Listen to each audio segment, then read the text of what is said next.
Hi everyone, my name is Aria and I'm 11 years old. I'm a scientist, an environmental activist, an astronomer, but I'm also something else. A theater kid. I played Dory in Finding Nemo, Annie and Annie, and even King Julian in Madagascar. Today, I want to talk about something that combines my two greatest loves, science and theater. I believe they can work together to spark curiosity, inspire action, big dreams, and spread true, important information. First, I'll start with a question. What if Galileo, the guy with the telescopes who discovered that Earth isn't the center of the universe, and Shakespeare, the greatest playwright of all time, to be or not to be, had met? Picture this. It's 1610, and Galileo has just looked through his telescope to discover that Jupiter has moons. Wow. He's so excited, but the world isn't ready to listen. The people don't want to believe that Earth isn't the center of the universe. In fact, they didn't just disagree with Galileo, they put him in jail for it. Well, technically it was a house arrest, but still, can you imagine being locked away for the rest of your life just because you were trying to tell the truth? Galileo had discovered something amazing, but the people in power weren't ready to listen. But then, what if Galileo meets Shakespeare?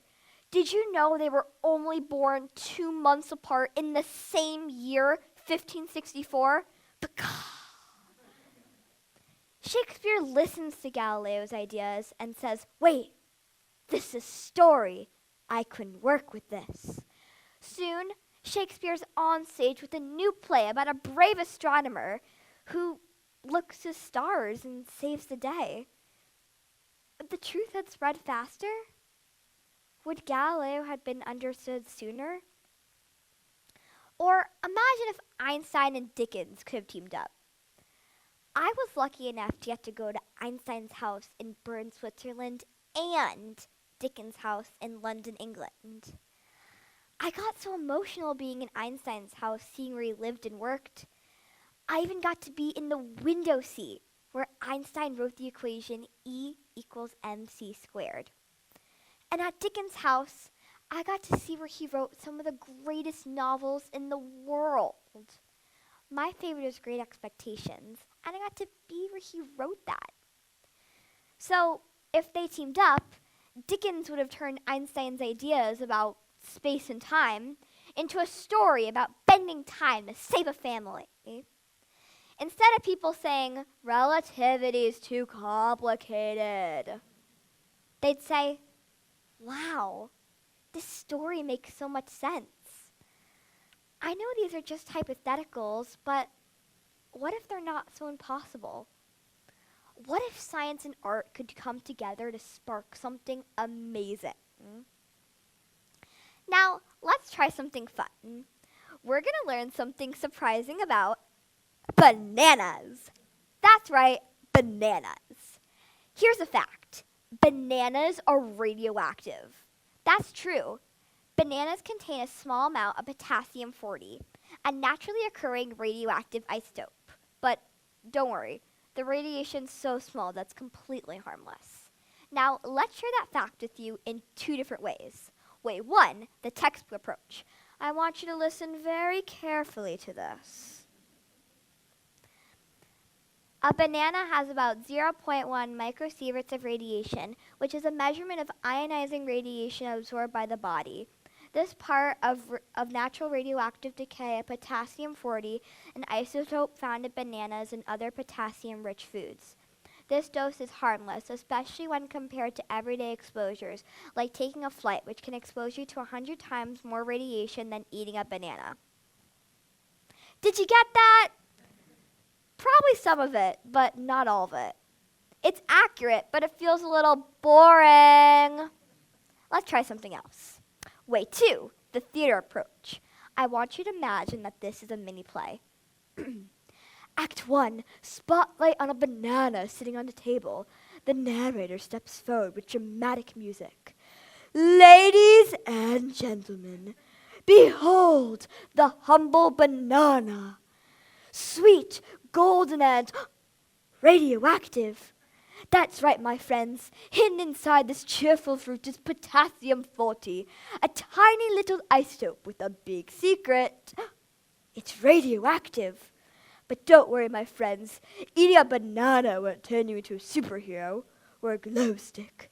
The radiation is so tiny that you would have to eat 10 million bananas all at once just to match the radiation from a single X-ray.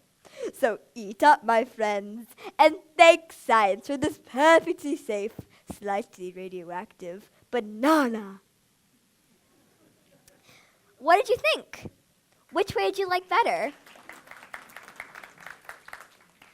Most of you probably preferred the second way because it was fun, surprising, and made the science feel easy to understand.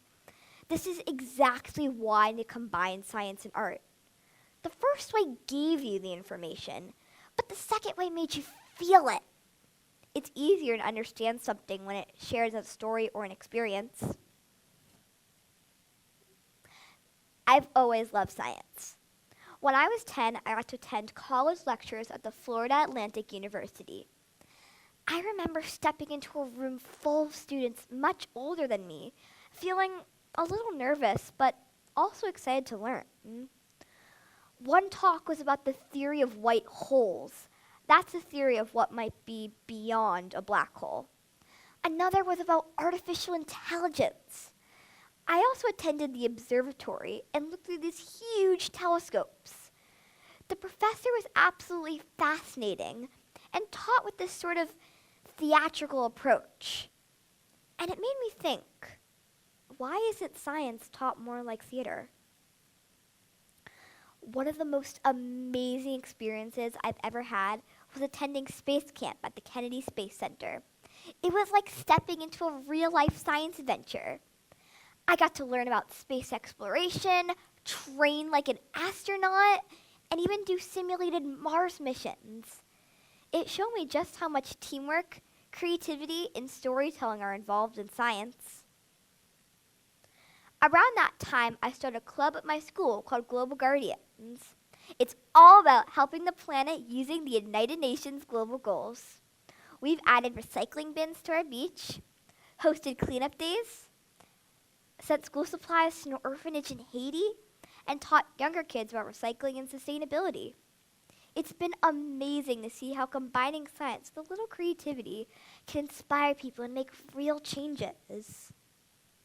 So here's my big dream. I want to be a science communicator, someone who uses storytelling and creativity to share science. I dream of creating plays, videos, and even musicals that bring science to life. Imagine a musical about space exploration where gravity sings a duet with time. Or a comedy about germs where the immune system is the hero. I want to show the world that science isn't just about facts. It's about curiosity, creativity, and making our world a better place. And I'm already starting. With my Global Guardians Club, we're learning new ways to teach kids about recycling and sustainability. And at Space Camp, I learned ways to teach science that was easy to understand. When we combine science and theater, it makes the science more appealing. Let me leave you with one last thought. If Galileo and Shakespeare, or Einstein and Dickens could have teamed up, imagine what they could have accomplished. Now imagine what you can accomplish if you dream big too. Because dreaming big isn't just about aiming for the stars, it's about connecting the stars to the stage, the facts to the feelings, the science to the story. Because when we combine science and art, we don't just learn about the universe, we find our place in it. Thank you very much.